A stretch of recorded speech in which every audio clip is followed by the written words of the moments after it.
Netflix has approximately 140 million subscribers. Fortnite, as an example, has 250 million players.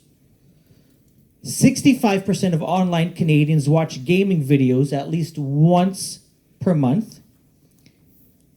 83% of female internet users play video games, so it's not just a man's domain.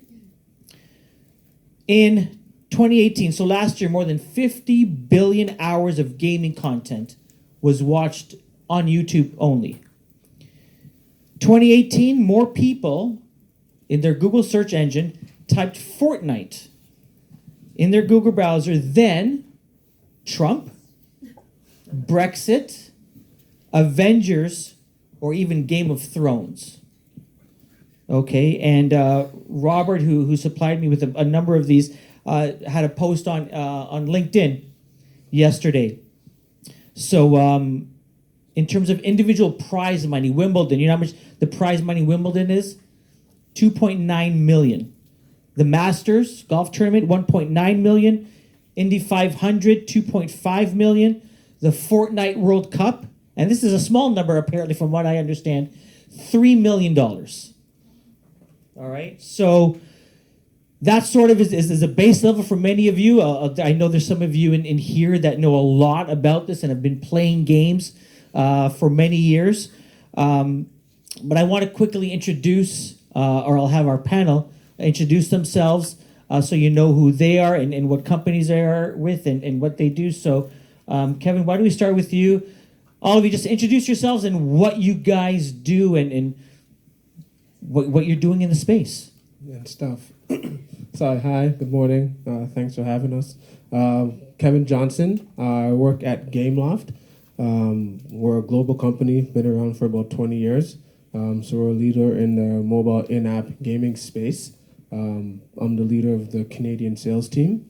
So I'm really here and happy to be here today to try to complement these ladies on eSports and Robert in terms of that Blue Ant and really just try to educate people on gamification and really the benefits of being in the gaming space. Hello, my name is Valerie Shih-Lau. I currently work at Waveform Entertainment. We are a production company that does things from streaming, broadcast, stage management, and staffing for big gaming events. I'm sure a lot of you have heard recently too about Enthusiast Gaming. So Enthusiast Gaming recently went public and they actually bought a share of our company.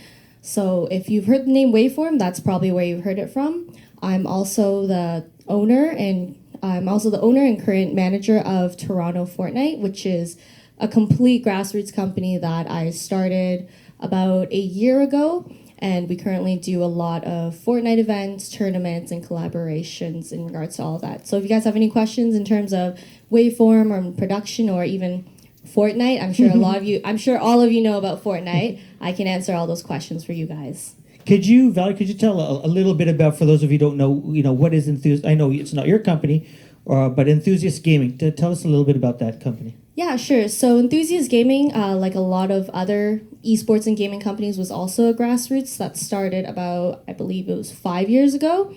So if you guys have heard the Expo, EGLX, Enthusiast Gaming Live Expo, Enthusiast Gaming kind of focuses on content and media creation, and recently they decided to invest in the actual hands-on part of the industry, which is where Waveform Entertainment came in.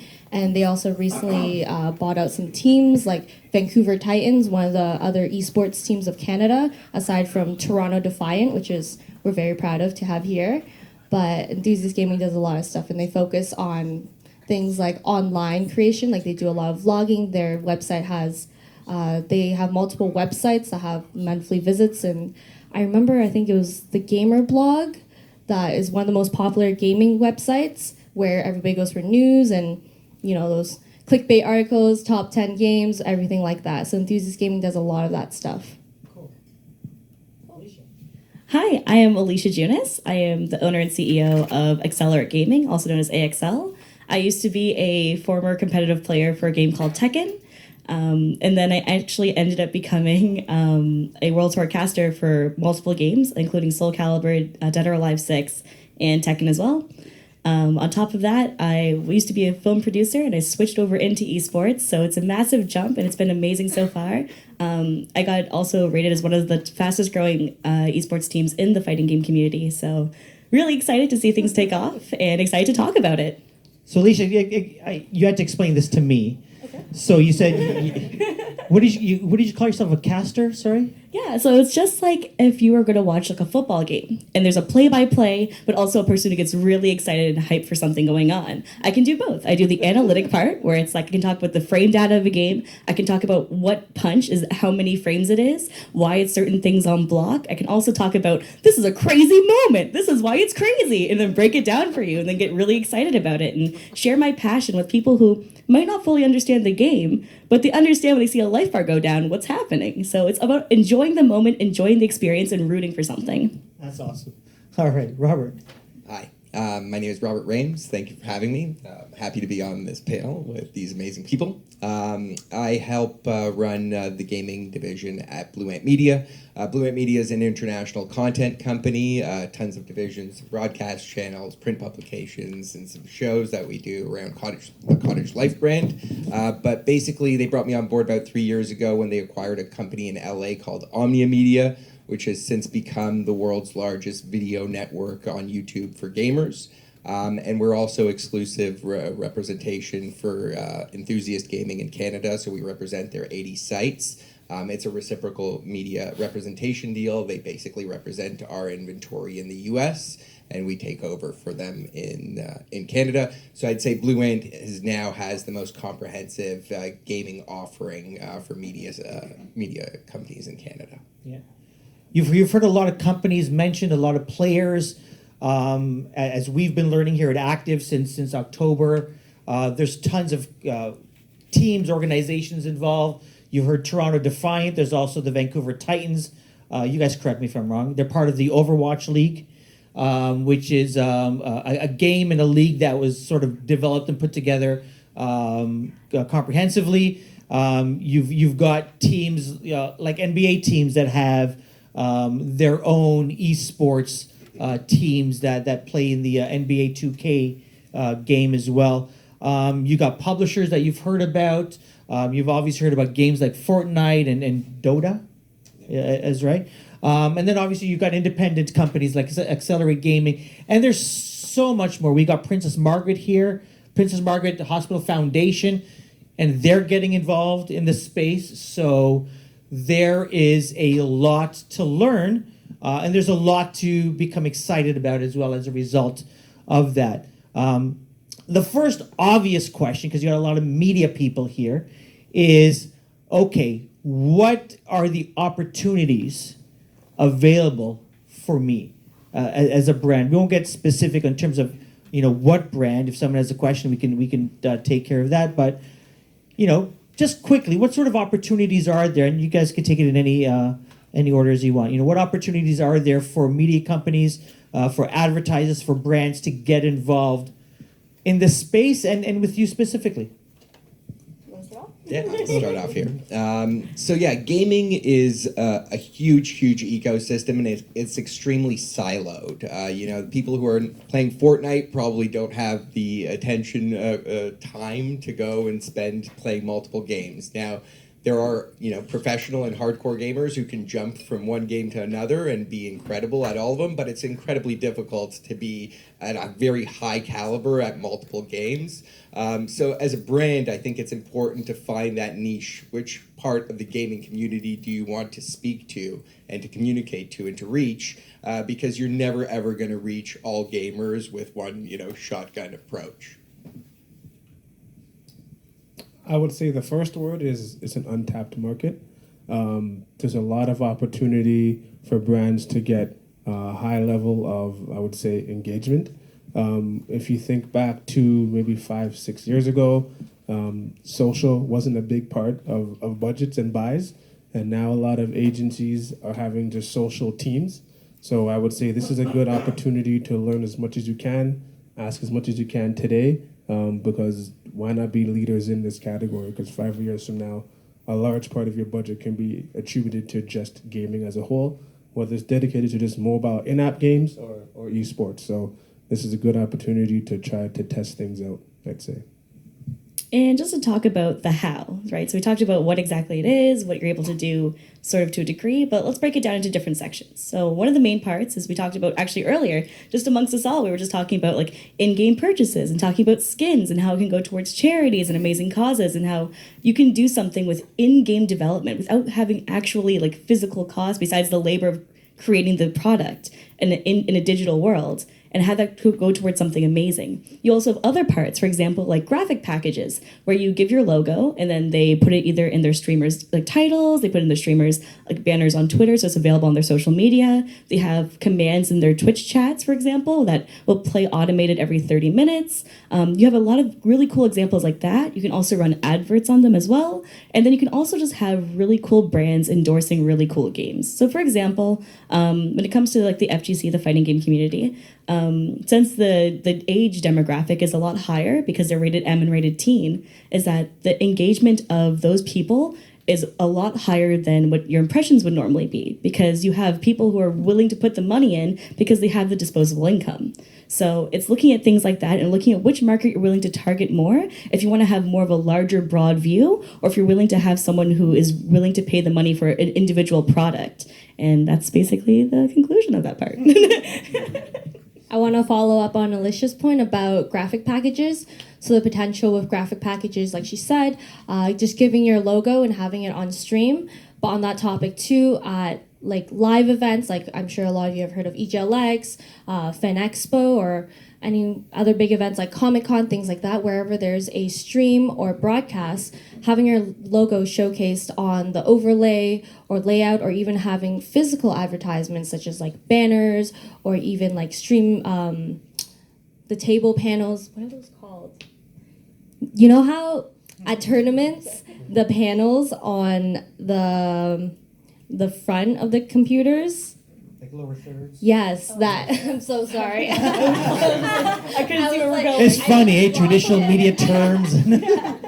Yeah, lower thirds, banners, all things like that. And on the topic of having a physical presence, because having an online presence is amazing. You get a lot of impressions, you get a lot of engagements, but sometimes you don't reach the audience in a way you want to, in the sense that they're not actually committed to going out of their way to kind of check out your brand, click on that website, or read more about your company.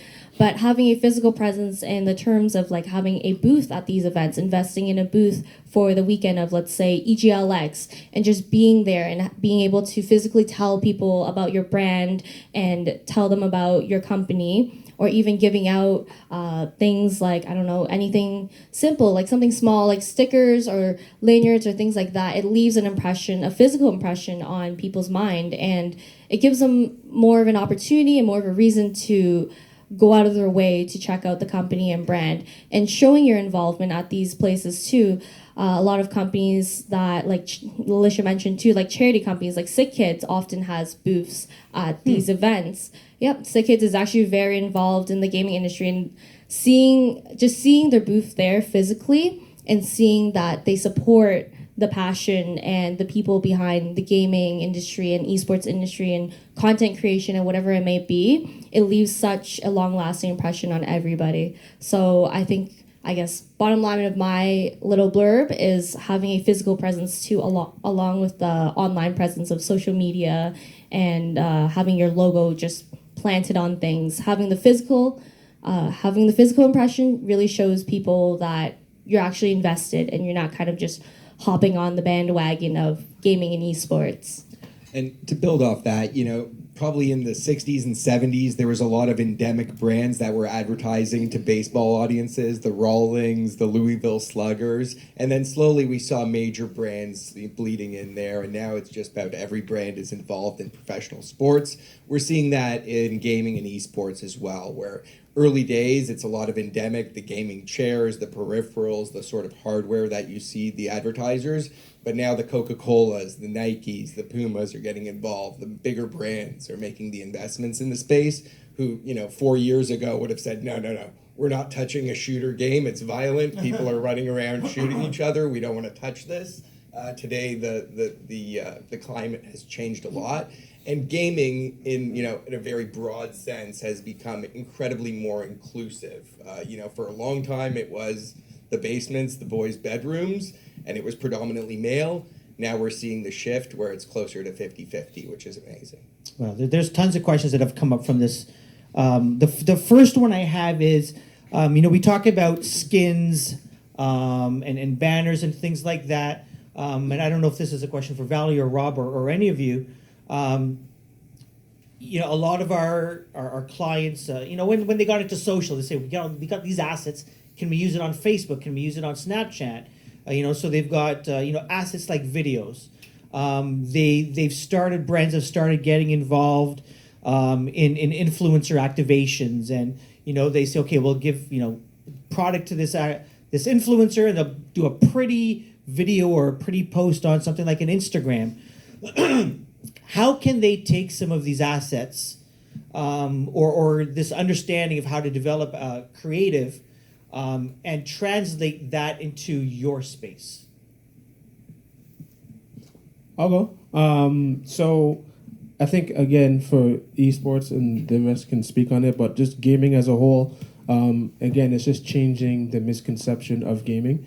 That people just assuming that gaming is kids in the basement playing. The whole idea is, the main thing I would say is just gamification. So it's adding in a layer of game design techniques that would be applied to a non-gaming environment. So you speak of video and social, adding in a layer of interactivity with those type of assets would make it a form of gamification, which increases engagement, increases interactivity, and really increases brand association, which has that kind of recall in the mind subconsciously, which a lot of times is huge, which you can then furthermore work with third-party companies or everyone else to layer in forms of data that really create a whole package to really create that customer profile of what you're looking for. But I'd really say just the idea of creating that interactivity, because there's a lot of different verticals and channels where you don't have that interactivity with the brand. This kind of allows you to have that. So whether it's a simple video you may see on Facebook or Instagram or at an esports event accompanying the esports total event, you can have a layer of interactivity if there's a video playing. You could have one of the esports vets do a video beforehand, which is a questionnaire. And while they're at the event, watching the actual sport, if there's a break in between the games, there could be a live activation there where you're asking a questionnaire, and it's almost just like a virtual replacement while she's gone to the washroom or gone to get a snack or something like that. So that's what I would say in terms of taking the assets. The gaming allows you to basically add in a layer of interactivity and engagement, and pretty much 100%, in quotation, viewability, which a lot of other channels can't provide. I jump in for a brand. I would say don't change the voice that you already have in market. There's probably been a long history of building some consumer sentiment towards a certain brand, and don't just change that because you're speaking to gamers and try to be cool with the latest game and so on. Make a long-term commitment. This is a space that's going to continue to grow. The comparison to social media that Kevin made, I think, is really good, because you ask most kids that are 10, 12 years old now, are you on Facebook? They're probably not. They're playing Fortnite. That's their social network. That's the sort of, we had Facebook as a cultural phenomenon. Fortnite is that cultural phenomenon right now, and then there's going to be another one just like it, and so on. So it's a huge, huge sort of platform that you can play in and be authentic. I think KFC, for example, did an amazing job with a skin that they did in Fortnite. Because it was really fun and playful, and it wasn't interrupting the experience. It was actually enhancing it, and people love that sort of stuff. And it can be timely, but don't change. KFC didn't change their voice just to do this activation. It was quite authentic. I want to piggyback on that, Robert, as well as what you talked about, Valerie, in terms of what's sick kids and live activations. How do we measurability is something that's important to a lot of brands. How do we measure the effectiveness? How do we understand whether something works or doesn't work? How do we know whether KFC was happy beyond executing something and it seeming to be successful? How do we know that? Why does Sick Kids, show up to these tournaments and these conferences? What is the value behind all of these sorts of things? So in terms of Sick Kids, for them, the value of it shows through the continued involvement of people. So Sick Kids didn't go in with intentions of, I guess, profiting off of everything, obviously. And in fact, it was actually a lot of communities and influencers and streamers that went out of their way to get involved with Sick Kids. So it kind of started as something small, a small circle, a small community, a small grassroots, that a brand introduces themselves into it. And most people, they might be, I guess, hesitant to join along. But once more and more people, like let's say a big influencer, a big streamer does a 24-hour charity stream with Sick Kids, for Sick Kids to see the value in that, it's quite easy in terms of numbers on platforms such as like Twitch. Just seeing the number of viewers go up, it showcases the involvement of it, or even seeing like on social media is really important, having an established hashtag for whatever it might be. Like for example, a recent event, I want to talk about like the interactivity. A recent event in Toronto, it was a Twitch meetup, and No Frills actually got involved, and they made like a mini game for it. And the interactivity of that was basically judged based on a hashtag that was showcased on Twitter, Instagram, and Facebook and that. And the social media numbers is probably the easiest way to distinguish for a company to distinguish the value behind getting involved in everything. And on top of all that too, the community, the esports community and gaming community, most people, if not all of it, everybody's very passionate about it. We're all passionate individuals.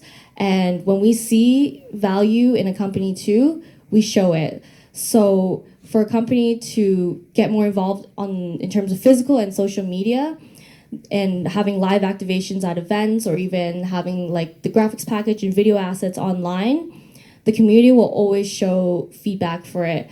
So I want to say for a company to kind of, I guess, estimate the value of it, it's always good to test the waters, but when they do, the community will always show live feedback. Like it will always be showcased right away. Like, did we enjoy the content? Yes, we did. We loved it. And then there will always be continuous feedback, especially with social media now and everything. There's like all these chat forums, like big sites and companies like Discord and Reddit, all these communities, there will always be live feedback about it. And I think companies need to focus more on numbers like that. I know Facebook and Instagram is one of the most popular things where people actually see live impressions and advertisements. They actually have like a business platform for companies to keep up with all this data. But I think companies need to invest more time into checking outside sources that maybe we're not as familiar with, like things like Reddit. I don't know if you guys have heard of Reddit, but it's one of the biggest platforms that supports like multiple subreddits. So how it works is Reddit is one site, but on it you can create your own, I guess, like forum for it. Forum for it. And within the forums, that's where a lot of the community puts like their own opinions, their own comments about what they think, what they don't like. And honestly, that live feedback is probably so easy to build off of, because like normal advertisement, oftentimes there isn't live feedback like that. But with this community, there will always be live feedback and discussions in regards to whether they liked the activation or if they thought it was genuine or anything like that. So also to add in addition, when it comes to just, for example, the social media side, something you can do even on your own phones is check your own engagement and media impressions. So for example, Twitter Analytics is done officially through Twitter as well. You can just go to your Google Chrome if you wanted to on your phone and just like type it up. And you can find out how many impressions you have in a 28-day cycle. You can learn about your own statistics and build off of that and be like, okay, well, for example, when I post a media post, I have a higher engagement with people interacting with me, versus when I talk about something that might be a little bit like risky, it might have more impressions and more eyes looking at it. And it's things like that that pro players are starting to really get into. It's about keeping your own authentic voice and also being authentic to your audience, right? So, for example, when companies endorse these players and they endorse and sponsor these people, you have example Kayane. She's a French player and she is endorsed by Orange, which is one of their largest phone companies. So it's not inauthentic because it's something that they're passionate about, that you use your phone every day, that you're communicating with people all the time. It's making sure that people understand that you can see these things too by your own stats and by looking at it yourself too, and understanding that we're all people at the end of the day and we're all able to grow like that too.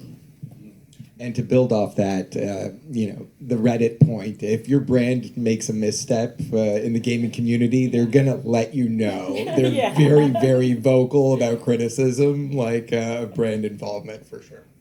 Yeah, it's not often that, a brand that gets involved in traditional. And I want to add, that's a really positive thing for a brand. Most clients never give you that feedback. You just don't know what went wrong. With the gaming community, they're going to tell you. You'd actually have to spend money on a focus group with a lot of other communities. Yes, yeah, and I was going to say that it seems that, and maybe this goes to a question in terms of the audience. Who are they? And one of the things that I'm discovering is that those who play, those who engage, those who watch and consume,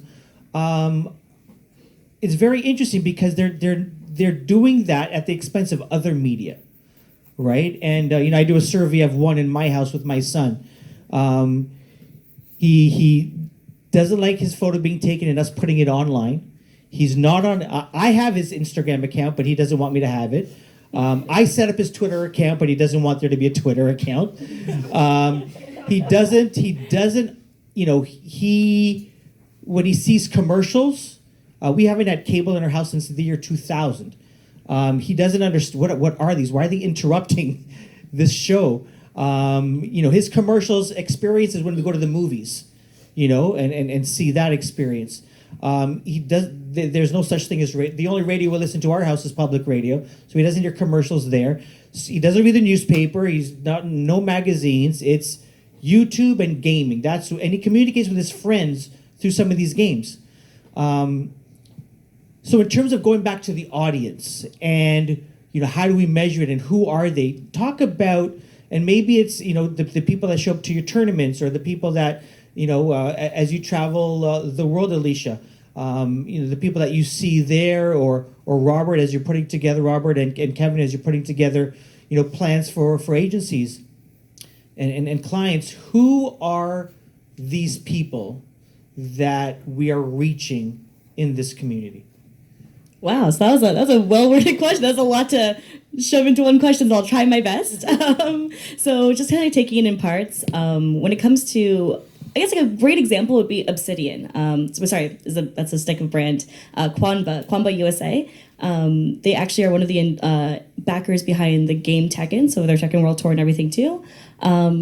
When they were talking to me and stuff, I was like, oh yeah, I'll try out your stick and have a good time. And even before that even happened, before they gave me like a lot of their free stuff and like working through them and stuff, I was just casually streaming and I just mentioned it on stream, like, man, this stick's really cool. I lifted it up. I'm like, hey guys, look how cool this is. And then instantly 15 people bought it. And it's just like that alone, being able to say, hey, this is kind of cool without being endorsed, without doing anything, just being authentic. And be like, hey, this is actually something you might want to check out, shows. And in person, when I talk about really cool products, I'm like, hey, man, I tried out these sick headphones, blah, blah, blah. And then, like, the people around you are just like, what? Those headphones? Where can we try them? And I'm like, oh, there's a booth over there. Like, it's just really cool to see the influence that you have upon people around you. And to take that, and it's like, sure, at the end of the day, we're all people. We're all equal, even though some of us might have higher impressions on social media. So it's cool to see that the influence that people have with the more clout they gain, the more they're able to be like, hey, enjoy something that I enjoy too. Enjoy these companies that enjoy me. Like, let's all unite together and build something together. And since esports is such a baby industry, because I say that in age-wise, right? Because I compare it to the film industry. The film industry's been here for a long time. And now esports is just evolving. It came from grassroots to where it is now, and it has such a long way to go. And it's like, this is the time, this is a pinnacle moment for us to seize it and grow together. So even in, for example, my team versus other teams, I'm actually friends with like the other teams that technically compete with my team, where it's like UIU, Equinox, and my team, where they're all top 3 teams. And instead of being like, oh man, our team's got to beat their team, it's actually like, hey, did you get that brand deal? Nice. Like, that's really great for you. Like, we're so happy. We talk about which players are really great. We talk about things like in coordination with each other, because rather than tearing each other down, we just want to see the industry rise and grow. And we realize that instead of attacking one another and creating that sort of, I guess, more of a trashy style of publicity stunt, is that we went for this sort of let's grow together vibe and the people's champion. So, and it's worked out amazing for all of us. So, yeah. And to build off that, because you touched on something, like it's a baby industry, it's just budding right now, but you compared it to the movie industry, which I think is a pretty apt comparison, actually, because video gaming is essentially completely changing storytelling. For 2,000, 3,000 years, storytelling has been completely linear. The author, the director is feeding you a story. Now, with games like Red Dead Redemption, for example, you got a 70-hour movie with 18 different endings. Netflix is borrowing from this a little bit with the Black Mirror, the Bandersnatch, where you get some options in the movie and it gives you different outcomes. And this is the sort of storytelling medium that this next generation is completely adopting. So I think that's something that's pretty profound as far as like the overarching thing about gaming. It's changing storytelling, which is a really big deal. Yeah. There was I saw bus advertising. What's that game? Red Redemption? What is it? Red Dead Redemption, yeah. Did anyone see the bus shelters that had that? They were all over the place. I literally thought it was a movie. I thought it was a new movie coming out on Netflix or something It's one of the best stories. It's an incredible story to actually live out. It's 1899 America in the Wild West. It's pretty wild. It gets pretty crazy. Sorry, Valerie, you were going to speak. Oh no. I just wanted to add to the whole baby industry and like the target audience. So about the industry being young, in terms of I'm sure like the literal age of the audience too. I hate to say it, but the gaming industry, there's a really bad case of FOMO, if you've ever heard that. It's fear of missing out. A lot of people, they like to join in on things. They like to be a part of the community. They like to support their favorite streamer. They like to support their favorite influencer, whatever it may be. So the target audience, fear of missing out just honestly means that, like Alicia was saying, she has something cool that she's using, maybe the headphones, she showcases it on stream, and other people, they want to get involved. They want to use something cool that their favorite streamer is using. They want to use the gamer feel that everybody else is drinking. It's especially with such a baby and young industry now, the companies that are kind of hopping into the industry early now, they're kind of creating the foundation and structure for the upcoming years. And by that, I mean, like, for example, like the classic Mountain Dew and Doritos, Mountain Dew and Doritos stereotype. We laugh about it now, but everybody knows that as a stereotype with gamers, right? So having them hop into it now and early on, everybody wanting to get involved with kind of the joke, getting along with it, even just hopping along with the joke is a lot of exposure for the company itself already. And these energy drink companies are hopping in on everything. Like Red Bull is very involved, Monster is so involved. And just thinking of certain games and certain brands, you think of those energy drinks too along with it, because everybody wants to get involved, because everybody wants to drink the energy drink that their favorite streamer is drinking. Everybody wants to wear the jersey that their favorite player is wearing and everything like that. So the FOMO issue with, I guess, gamers and esports is something that a lot of brands and companies could very well easily use to their advantage. I guess something also to add on, something very new that's been happening a lot lately is actually brand ambassador programs. I'm not too sure if you guys are aware of them, but basically it's where players are already signed to a team, but they're also able to represent a brand outside of the team, of course with the team's consent as well. For example, there's people like a player named Anakin in Tekken, where he's on the team called Radiance, but is also sponsored by Red Bull. So he has different means of income as well coming in, and also is able to represent both in a very fluent manner. So it's being able to see that yeah, like energy drinks, of course, always will hit hard home to like a lot of players and a lot of gamers in general. But realizing that just because a player is on a team and just because they're their own thing kind of going on, doesn't mean that you can't tap into that market on an individual level too. So, Are these people young? Are they old? Robert, I'm shocked. Your wife and you just had a baby recently, and you're up late at night playing these games. Got a bottle feed. Who are these people? Are they my It's everybody. 13? Okay. No, it's everybody. It's 55-year-old grandmothers who have been playing a game since the 90s, and then there's people who are coming on board with the latest mobile games. It's now everybody. It's gone completely mainstream. It's just a form of entertainment. It's just not completely unified. There's all these different silos. Alicia's one of the top players in fighter games. If you talk about that's a whole genre, but it involves a ton of different communities. You guys might recognize Street Fighter. When I was a kid, that was like the arcade game where people lined up and had quarters, and there was always one guy who didn't have to pay because he just kept on winning. oh my god, And then there's different genres, like the battle royale genre has got incredibly popular in the last few years.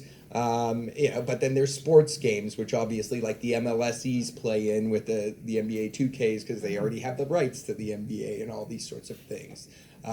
It's a pretty broad spectrum. Everything from grandparents to kids that are just playing their first games. Yeah, even when it came to like events that I go to, I literally met this amazing like father-son duo where they both walked up to me and both were fans, and they're like, Alicia, and I'm like, what's going on?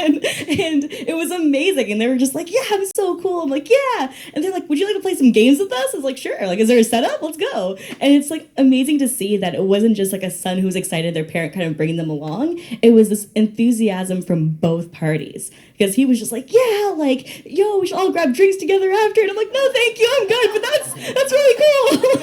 Yeah, right? It's just like, but at the same time, it's like being humble and loving the people around you, because you are what everyone else makes you to be, right? Because every interaction you create in life is who you are. So at the same time, like I see this kid, and I see his dad, and I see all these people, and I'm just like, I was you guys. I was fangirling like crazy over these players growing up. I had my quarters in the arcade, lined up, ready for my spot, getting absolutely wiped as a kid, and loving it, knowing that I can come from that quarter era into now where it's just like we're all unified through this beautiful medium that is gaming is incredible. And that there's no such thing as like different age categories in this style, even though technically the game's rated teen and that kid shouldn't be playing it. But at the same time, like I deal with a lot of older demographic who is just really cool, and we all like to get together, and I give out free hugs, and it's just like we have a great time.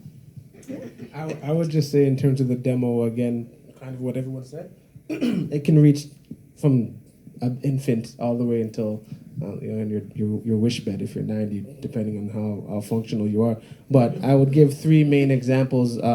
Is there's stuff like Candy Crush, which a lot of people may play on their way home, and just the cutoffs or the ripoffs or similar games to that. So then that's one demo when people are just killing time on their way home. And then they're so addictive that they're playing it again while they're cooking food, maybe in between when the rice is boiling. And then you have stuff like my company, for example, which makes a game called Disney Magic Kingdom. So then you now have the nostalgic feel for everyone that's a little bit older, reminiscing on all these movies that they're remaking now, that you can play that game with your kids as well. So then you have that feeling, for example, which hits those two demos of children and parents. And then you also have a little bit older, if anyone's heard of Luminosity before, which is technically cognitive skills. So you're now having some of the people that are young adults who are people that are older that are really working on their functionality of the brain. So then that can work on people that might have had issues or accidents, or just trying to refresh and work on their memory or anything, their math skills and stuff like that. So I really think that kind of stuff can hit every single demo. It's really just the FOMO that you talked about. Is just you just gotta take a chance and believe, and maybe run some tests. It's really, there's always a way to reach that client objectives. I just think brands sometimes and agencies are just a little bit scared to take a chance. Yeah. Just to stay on the audience side. I guess the whole the watching of everything, from my understanding, getting together in stadiums and such, popularized in South Korea, where they managed to get hundreds of thousands of people in stadiums to watch a lot of these games. So when it comes to marketing to specific ethnic audiences, what are the opportunities there, you feel? Yeah, actually, a great example was that when I first launched my team, I said I want diversity because I am a colored female, and that is like the bane of any any existing forum and community, right? So going into it, I was like, do you know what? I even talked to actually one of my best friends. Her name is Cuddlecore too, and for Tekken, she's one of the top players in the world for the game. And we talked about this in an interview too. Was that we aren't sure we're females, and sure we're crazy good at the game, and sure we're both colored, but at the end of the day, we're people playing a game on the same platform. Treat us with that much respect, right? So for example, I get asked, why do you play a male character? Why don't you play the cute female ones? And I'm like, would you ask a guy the same question? You wouldn't. You would never do that. So it's treat us as an equal. And when it came to my players and taking them, I realized that actually 2 of the top players in the entire world for Soul Calibur were both black, and they weren't getting picked up. And I was like, I'll take them. This is amazing. Okay. And then I snagged them, and they started winning tournaments. And I was like, okay, there you go. And it's amazing to see that people, it's not even that they're actively towards, I'm not saying anyone's actively racist. I'm never going to say that. It's just that sometimes we just are prejudiced naturally because we're so used to seeing the Caucasian community being risen up and put on a pedestal in esports. And then to see these people come in and my players kind of rise up, even though they're so diverse. I have, for example, one player who's actually an openly gay male too. And I'm like, spread the love, talk about it. If you want to talk about it, don't feel like you need to be confined by this whole esports image. This is you. This is who you are. And if you can't be proud of who you are, then it's who are we at the end of the day? And he was just yes, go for it. And he's one of the top 10 players in the entire world for Tekken. And then for my other 2 players, they're both colored, and we talk about it. We just make sure this is a very open discussion because we always have to be ourselves. And I keep hitting that note over and over again. But it's just don't be ashamed of who you are. And then when we talk to actually a really cool anecdote was that I was at a tournament called Frosty Faustings, and I actually was leaving the washroom, and a girl approaches me out of nowheres, and she's a bit on the heavier side too, and she's just hey, Alicia, I'm what's going on around here? And she's just I really want to talk to you, it's so cool, I saw you commentating, and I just really wish I could do something like that, but I can't. And I'm like, why can't you?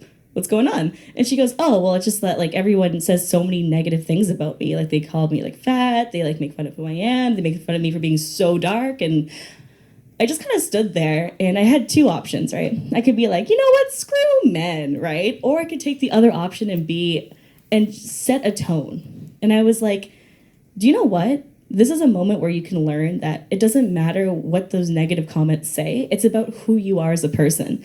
I know I'm larger bodied. I know I'm colored. I know all these things. And I love it. I rock what I am, and I do what I do. And I love myself at the end of the day. And I turned to her and I was like, it's about loving yourself too. It's not about what they're saying. It's about doing what you love and having a good time. And it's next time you commentate, you let me know. I'll come fly out and watch you. And I will support you. I will cheer in the crowds when you say something cool. I'll be there for you. And I was you need to take those steps. Didn't know who this girl was, but I was you need to feel confident and love yourself. And those are the first steps to becoming an authentic person in general. And that's something that my players in my community do. They're very welcoming towards people. They're very down to earth. One of my players is actually going for his PhD, so he's well educated, likable, does all these things. I brag about him like a proud mom, but it's just they have all these amazing qualities. And it's making sure that when you hit these audiences, you hit these targets, that you're not just appealing to the kiddos, not to the people who are just kind of sitting in basement dwellers. You're appealing to everybody. And it's beautiful, from the kid who might have sat in the back of class to the one who was overly studious. Everyone's involved. So, yeah. In terms of, I guess, reaching out and being inclusive, whether it's ethnicity or gender-based, it is true that the gaming community and industry, it is male-dominated in many genres, and and it varies from game to game. I'm sure FGC, I think it's one of the most evened out, closest to 50-50 in terms of gender differences. But in a lot of other games like Fortnite, it's mostly male. A lot of shooters like CS:GO, things like that, it's mostly male. And a lot of companies look at these stats and see the numbers like, oh, well, 80% of the population is male-based, and there's only 20%. Let's create an advertisement based on these numbers. And like Alicia was saying, that the issue with that is that it's not inclusive. It's forcing the advertisement to go towards only these eyes. And on top of all that too, you'll probably receive criticism for having like such a focused advertisement.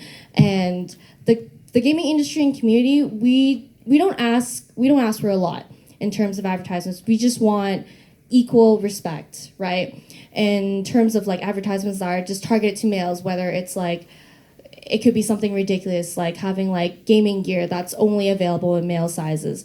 Just opening up and being more open-minded and having like maybe a unisex size instead of male sizing. Issues like that or small things like that make such a huge difference in the community. And I want to build off on what I said earlier too about Reddit and forums and things like that. When you do things like that, people notice it. People notice that you put out your clothing in a unisex sizing instead of only male. People notice these things and they want to support it because the industry is already so one-sided with a lot of things in terms of ethnicity or gender or anything like that. So just the authenticity behind it is to not have a target audience. It's kind of ironic. You don't really want to target a specific race, a specific gender, or anything like that because the community sees that and there will always be negative feedback with that. There will always be a lashback with that. So just having general advertisements too, I think that will just naturally increase the population, whether it's female, male, ethnicity, or things like that. And a good example is, I don't know if you guys have heard of DreamHack, but DreamHack Montreal is one of the biggest lands. It's obviously in Montreal. In the past 2 years, so Waveform is the company that I work with, and we work on DreamHack. And in the past 2 years, we raised the female attendance by 20%. And how do we do that? We didn't go out and say like, oh, girls get a discount on ticket prices, girls get this or that. We're not a bar. Girls don't come in for free, right? Like, that's kind of ridiculous. And if we said something like that, girls would be like, this is kind of ridiculous. I'm kind of just going here because they want more females. Like, I'm just a number to them. Instead, what DreamHack did is they just lowered the general admission prices. And just by doing that, appealing to the general audience, appealing to everybody, doing something that everybody wants, not just the females or males or whatever it might be, it just naturally raised the numbers. We went from a 5% attendance rate of females, whether it's competitors or participants, to a 20% just by doing something simple like that. So appealing to a specific audience will do exactly opposite of what you want. Like even these companies who are like trying to appeal to the female audience, like making female specific items that are like pink and cuddly or whatever, it's so ironic, and for a lack of better words, it's kind of cheesy and cringy. So doing things like that will do the exact opposite for the audience, and just doing something that appeals to everyone will just naturally raise like the impressions, the audience, the people who support it, and things like that. Yeah, actually, like another good example that we've actually talked about before was like the gamer dress. You know, we were both thinking it at the same time, and it's like, yeah, right? We bring it up every time. So the gamer dress, to like fill everyone in on what we're talking about, is that there was a clothing company that came out with a gamer dress that was literally just a really, really tight cheerleading outfit that was so short and unrealistic that if you sat in a chair, things would be displayed. And it was just like, and it had a front zipper for your cleavage. I'm not kidding. I'm not exaggerating. This is real. This happened. And everyone lashed back, right? And that's just like, no, it's like for girls to like increase your confidence. And it was just, to assert your identity or something. It was something about identifying as a female. And I was like, oh my God, let's see what the internet does about this, right? There probably wasn't a single female involved. There wasn't. They admitted to that. Yeah, right? It's just incredible. But at the same time, you have the exact opposite side of branding, where you have Razer Quartz. Razer Quartz is pink peripherals, so it's like from laptops to like headsets to keyboards to everything in pink. And instead of being like, hey females, check this out, it's just like, hey guys, look how cool this is. And then men were buying it, females are buying it, and it's like now you're appealing to a massive demographic. And pink isn't just like a female color. Sure, it gets associated with femininity a lot, but men wear it too, and they wear it confidently, and they rock it. And it's amazing to see that companies are able to recognize that now. And then some of them still are getting their way there with their front-facing zippers. But at the same time, it's just like the fact that we have these forums and this social media outreach that we're able to talk about it now is incredible. Wow. You mentioned earlier on about brands being hesitant to get involved in, for example, shooter games and companies like Red Bull. We can almost sort of see, right? They're involved in X Games. They're very edgy brand.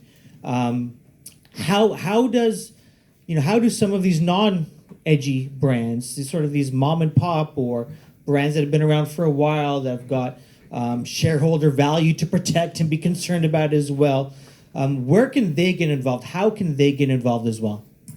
I'll give you a good example. I work with Parmalat Cheese Strings through their agency, and they basically have a mascot, Cheesy. You might have seen him before. Basically, he has all these happy dances that he does. Fortnite, for example, has celebratory dances. Let's, incorporate Cheese Strings when there's a celebratory moment, not when you're shooting. After the shooting is done, you're going to do a dance, and, Cheesy shows up and does a celebratory dance. I think that was a pretty seamless integration.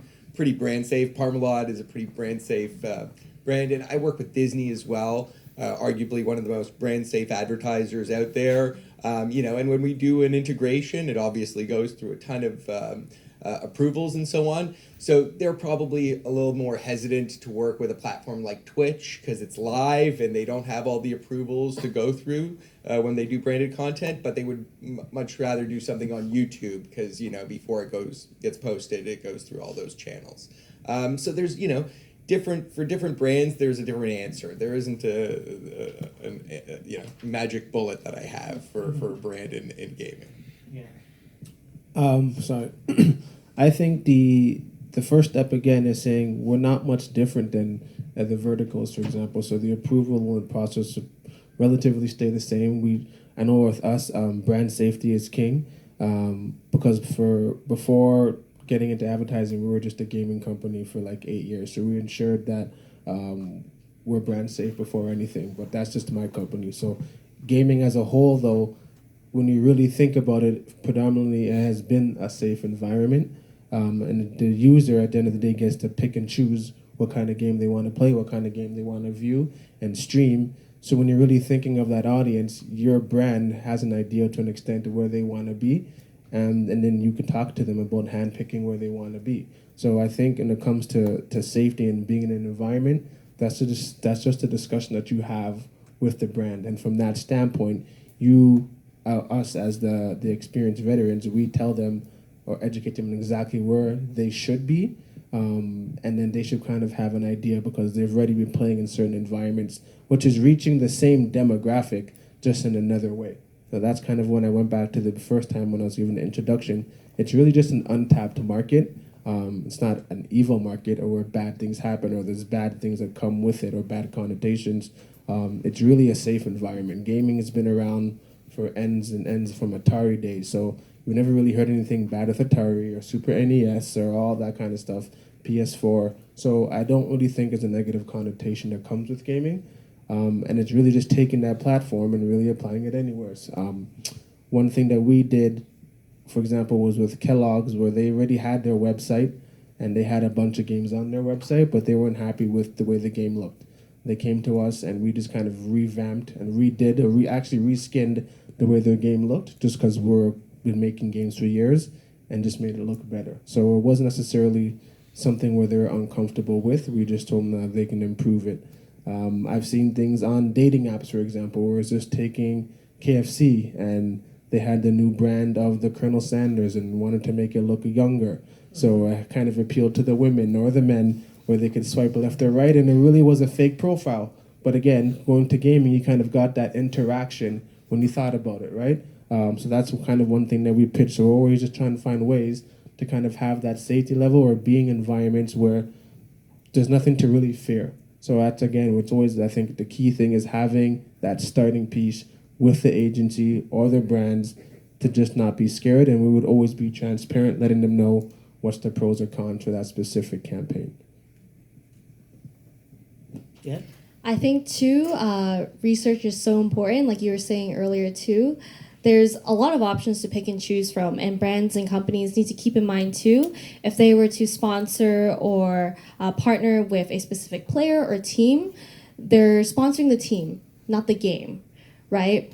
And having this option gives you so many possibilities too. Like let's say a specific player, like we were talking about Anakin earlier, he represents a team and he represents Red Bull.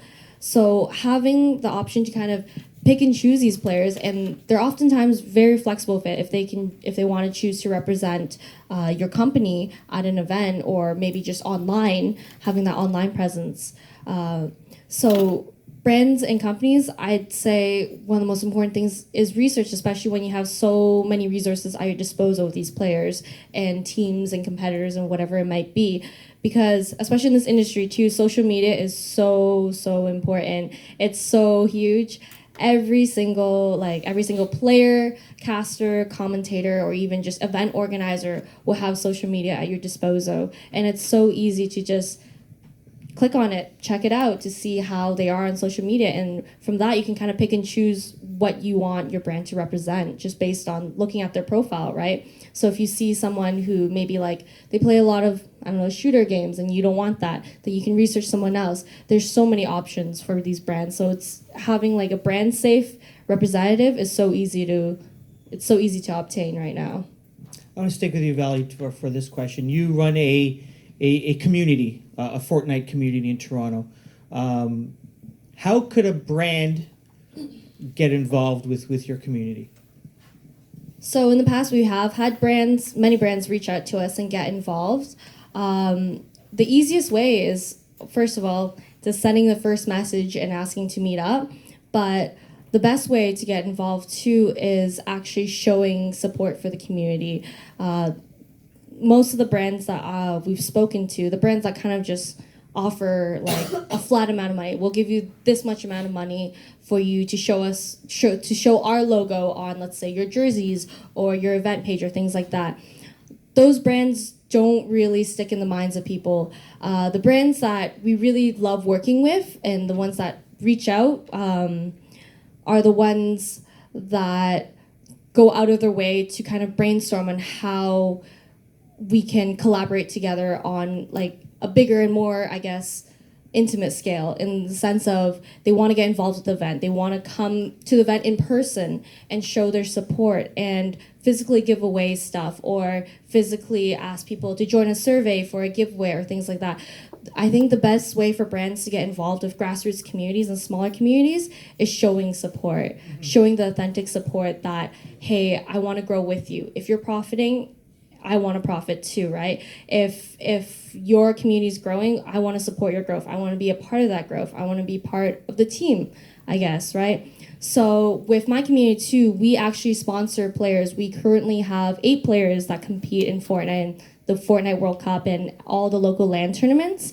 And obviously they have jerseys. The brands that have reached out to us and have really left an impression with us are the brands that offer support for our players. They offer so many options for us to support to represent their brand instead of just like sticking the logo on the jersey. They offer us merchandise to, let's say, showcase at events or give away, or have our players use that kind of merchandise. So showing the authenticity and the genuine interest in the company rather than just joining in because you want your name to be shown, I think that's the best way. Just being authentic, not forcing like a brand placement on your event or jerseys or whatever it might be. Alicia, you're a player. You own and operate a team. Someone said earlier you're the Don Cherry of eSports. How can or how do brands get involved with all of these things with you? Yeah, so basically, I'm just approachable. So what happens is at events, literally I'll have like the owner, for example, of like Victrix. I don't know if you know their company or not.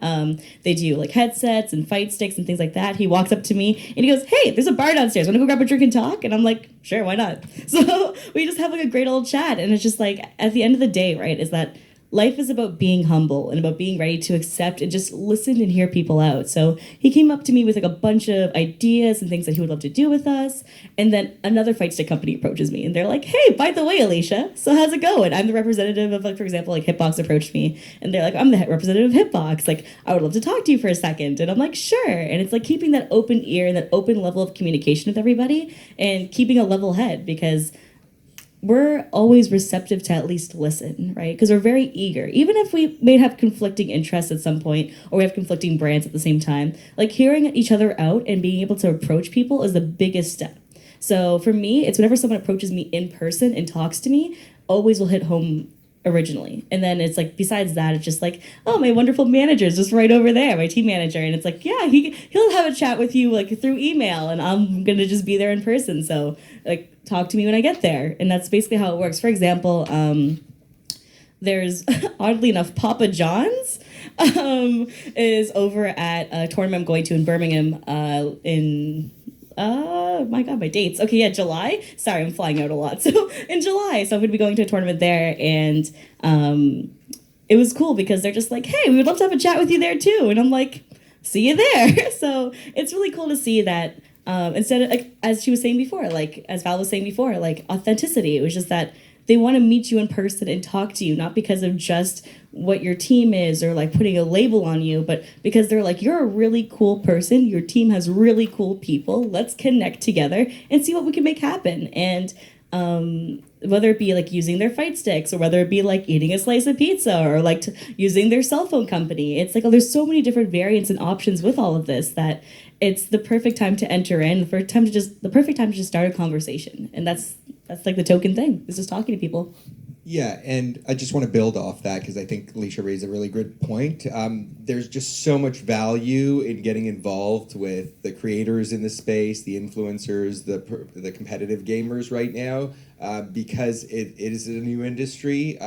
Brands, big global brands get so much more value from gaming and esports right now from a media perspective versus the established sports and so on. And I just wanted to add one thing that sort of, I think, has struck me in the last few months is, the incredible amount of professional sports figures and personalities that are now getting involved in gaming. I think there's a little bit of irony there too, because you're talking about gaming, which is like all this geekdom that's been happening for so long, and now you're getting all these jocks involved in like the managerial positions of it. So I think there's like a really funny dynamic, but it is like, complete a blue water opportunity for a ton of brands to get involved with competitive gaming as a whole, because the audiences are there. Yes, David. If the industry is so new, why is it commanding so much money? Like when we talk about the prize money, when we look at Ninja, who was offered $1 million for a day of playing, you don't get that in any other sector. Why? It's the audience, I would say. Just the eyeballs. Media companies like Blue Ant spend tens of millions of dollars to get broadcast channels that reach that many eyeballs. Some of these guys have just done it organically. So is it numbers or quantity? Is it quality or quantity? Because numbers is great, but again, if they're not decision makers, it's a business at the end of the day, right? Kraft wants to sell something.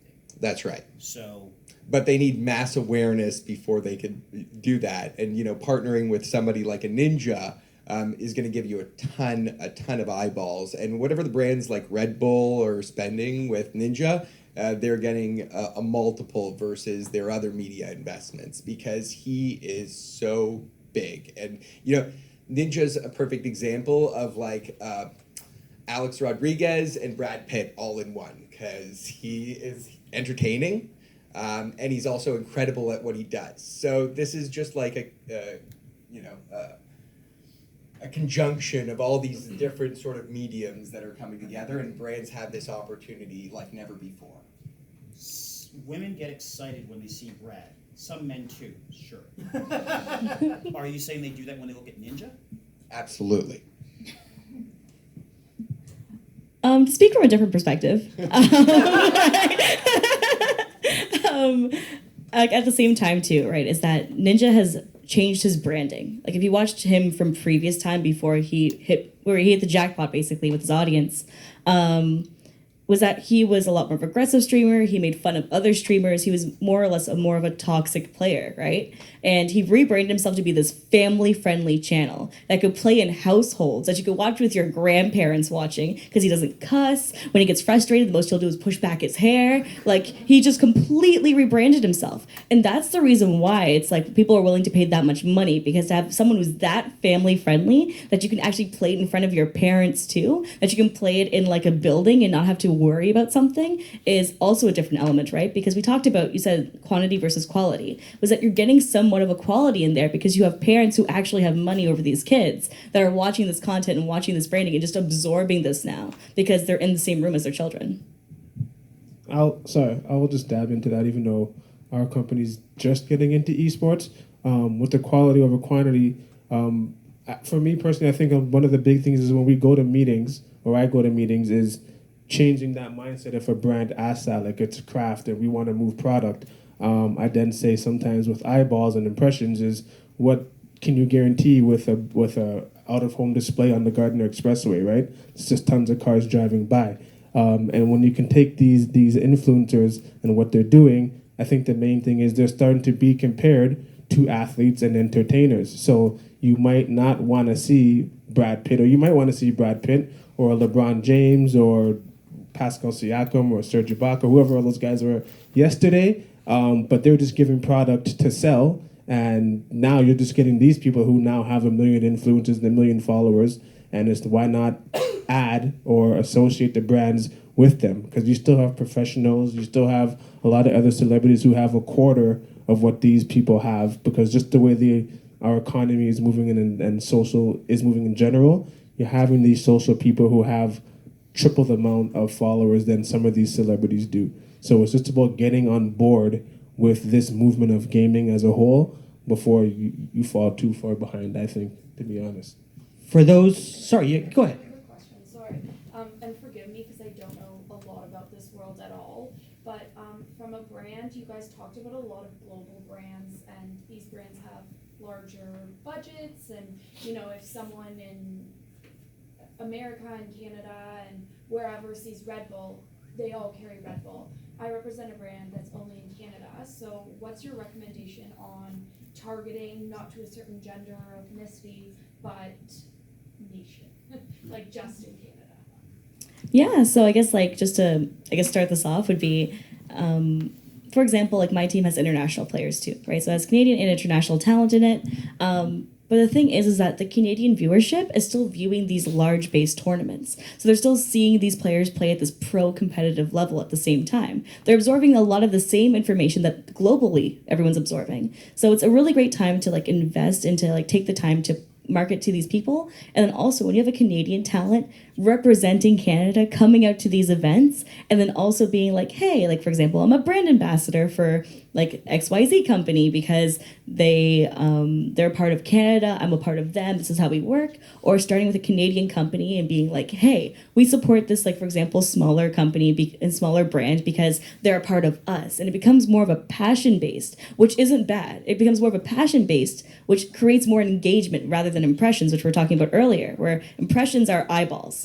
But when it comes to engagement, it's where people are actually interacting with this now. And that is where it starts to really develop and amp up for companies that are trying to stay national and trying to stay within Canada. It's almost like the Olympics, right? When the Olympics come on and people go up on the podium and they're wearing gear, and it's like, well, you can only get those gloves at Hudson Bay, right? And Oprah may have got one of those mittens, but no one else can access it outside of Canada, right? So it's like, to me, as again similar to you, an outsider looking into this world, it's almost similar to that. Yeah, and like I get to have like the other end of it too, where it's like as a caster and commentator that I get to approach, like for example, the top 8 players in a tournament before they go into like their finals, and I get to talk to their team owners, things like that, who will approach me knowing I'm casting it, and they're just like, hey, like just want to mention this brief thing about us. So when their player goes up, I can go, hey, by the way, their team just did blah blah blah going on, and like they just signed with this person. And the cool part about my community is rather than being like, oh, we're just shilling for this random company, and I always check with the event too, like, are you cool if I shill for like this company that they are associated with, like what's going on? Like we get all the green lights before we do anything. But at the same time, it's keeping it authentic because the viewer base is 18 up for what I do, like 17 to 18 up. So whenever you have like a new brand coming into play, everyone gets excited for it because the fighting game community is a high engagement, lower impression community. So it's like, hey, any companies joining in? Cool. Let's see what they're about. Let's take a look, right? Let's see what we can help endorse and help do with these companies. So yeah, it's about taking the time to recognize which ones meet your needs in particular versus ones that like you just need a massive viewership because they're international. And a good way to get involved, in Canada specifically, is like events like Valerie puts on, or EGLX, which is at the Metro Toronto Convention Center in October. They had about 55,000 people come through last year. And then to create some, original content around Canadian gamers, actually, there's a guy named Shroud, Michael Grzanek, out of Mississauga, who's one of the top streamers and influencers. He's up there with Ninja. And in February, he had like 14 million hours of his content viewed. But, of that, about 5% is in Canada. It's not a huge amount, but still 14 million hours, 5% is still pretty substantial. And if you can get, some spillover into other markets, which will happen with anything online, that's sometimes okay for a lot of brands if the value is here in Canada. But I would say events is a great way to do it, and then to create original content around Canadian gamers, around Canadians' involvement in gaming, because we do have a very thriving gaming ecosystem on the development side. In Toronto, Montreal is the North American headquarters for Ubisoft. And Vancouver has a lot of mobile game development as well. So there's a ton of opportunities for a Canadian brand to get involved with Canadian companies in the space. There's also companies like yours that you're able to, geo-target certain. Yes. So what I was going to say is we can do the targeting, but the interesting thing about us is we can work with you to create that custom engagement unit based off the assets that you do have.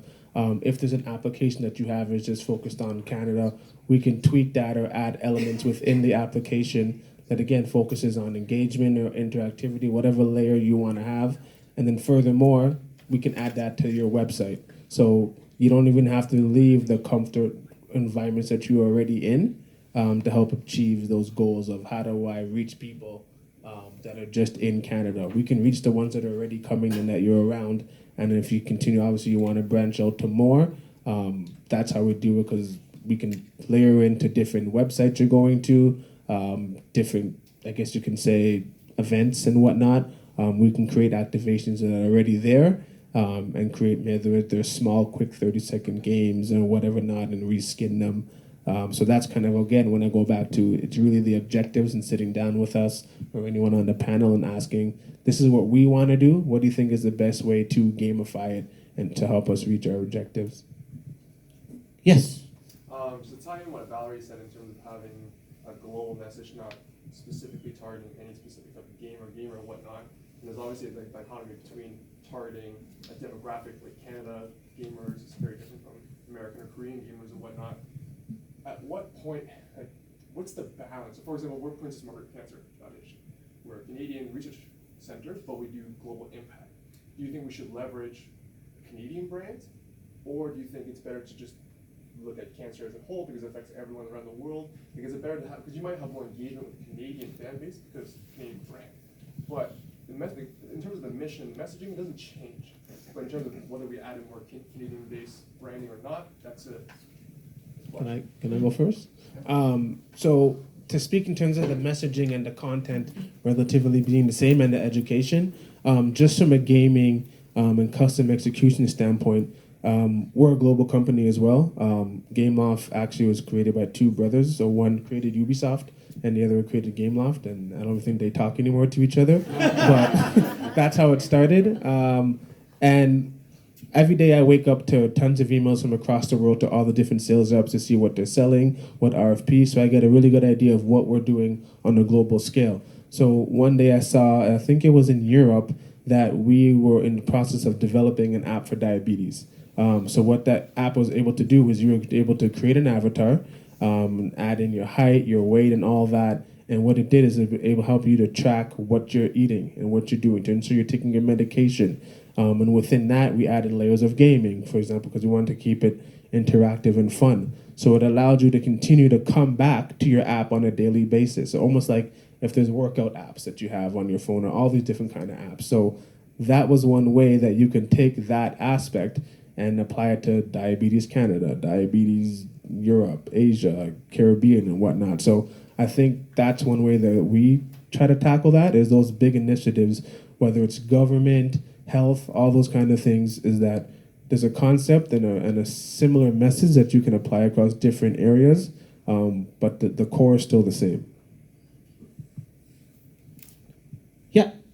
From a CFO standpoint, how does a player, not necessarily a platform, how does a player or team prove the ROI of a sponsorship? Again, going back to the question in the corner, it's about targeting, right? So targeting Canada specific. And you can name players that are across the country which reach numbers like Ninja, and that's great. But again, how do you now develop that campaign, that initiative, that partnership to actually target Canadians and prove that you've done that? It's a great question. I would say it's done very much like traditional sports. And, the impression that, for example, Tangerine got with the Raptors Association running all the way into the playoffs was probably a positive one. Had they been knocked out in the first one, somebody in the marketing department said, do we really get our value? But I think now that they are world champions, I think whoever's came up with the idea of sponsoring the Raptors is patting themselves on the back. So I would say, the impressions and that go along with a sponsorship have to be gauged in very much the same way that traditional sports sponsorships are gauged. Yes, just to build on that too. So we, one of the events I'm involved with at the Princess Margaret is the Ride to Conquer Cancer. When we first started advertising that, there's a Canadian cycling publication or an American cycling publication, and if you gave someone $7 to go to Chapters and buy a cycling magazine, they're not going to buy the Canadian one. They're going to buy the American one. So even though it's an American publication, so we advertise in the American one, right? So, and then when we did our pilot Quest to Conquer Cancer campaign, we actually had more money coming in on this campaign from the U.S. than Canada. So we were attracting global dollars to support our mission to conquer cancer. We kind of hid the Princess Margaret because we didn't want people to think it was Toronto-centric, because it's about cancer research around the world. And so I think it's with gaming, it's an international thing. It's so hard to target just Canadians unless you're going to do a terrestrial event like EGLX or the Hive or like one of these locations, and then you can get to the Canadian-centric. But if you're going to be online, it's global, and Ninja's going to have 10% of Canadians following him, and so it might be a good investment, but it's still substantial. Yeah, it's still substantial, right? It's versus maybe a Canadian streamer, unless it's Shroud, or actually, a lot of great Canadian streamers who are now in the U.S., but they have a huge base. And sometimes you're going to have to, or maybe you partner with a U.S. counterpart on your brand, and you're going to have spillover. Like there's no borders. Right, there's just no border. It's so hard. I'm always reminded of these WestJet stunts. They've done some great ones with the luggage rack and so on. These campaigns have gone viral, way past where WestJet's target was. But it was just a great piece of advertising. And if you could do something like that gets seen outside of Canada, I think it's a win for the brand overall. I think also to play like slightly devil's advocate in this scenario too would be that if you did target Canadians and if you did go for Canadian talent and go for, even if they did have technically a lower impression or lower, it's not lower engagement, but lower impressions in general, is the fact that it's so untapped, right? Because we have a lot of actually Canadian potential that we just don't hone into, that we don't harvest because we're so overwhelmed by American publicity, by American content. So it's like at the same time, when you put that risk into a Canadian player and a Canadian talent, it could actually pay off way more for the fact that you're now creating a people's champion of Canada as a one person who can rise up. So for example, if you have a very talented streamer or very talented player in general, there's one, like for example, I just keep referring back to the games that I'm mostly associated with, like Tekken. There's two Canadians that I just knew off the top of my head instantly would be like, there's one called Bin Chang. He is an incredibly talented player from Vancouver. There's also one from Quebec, which is Spoodler. And both of them place incredibly high, top 8s, are just what Canada's rooting for, because it's Canadian talent. And sure, like people will like joke around and be like, oh my God, Canadians invading America and winning tournaments. But that's the beautiful part about it, is that you have these people rising up in a country backing them, kind of like the Raptors, where it's like we have way less teams in Canada than we do in the States does. But we rally behind these people because they're technically the underdogs in this industry. So what makes for better branding? The underdog rising up and facing everything. And building off of that too, I think it's important to know that brands and companies, although results are great, results shouldn't be expected like right off the bat. You can't expect like day one rise in sales or rise in impressions on social media after sponsoring the player for one tournament. I guess being loyal too, like for example, the Raptors, there wasn't immediate success, right? It's been a while, but as soon as there was success, there was immediate attention, and all of it kind of pays off. And that's the same for players that are aspiring to become large influencers or large streamers. They do start off small, like especially Canadian talent too. We get overlooked a lot. But as soon as they do make it, as soon as you do take that first step forward and take the chance on these players and stay loyal with them, and stay loyal with them and their community and the community that rallies behind them and that supports them, it really pays off. But the bottom line is to not expect results right away, especially when you're playing the numbers game. Sometimes impressions aren't really solely based off of numbers. It's more based off on like the influence these players have.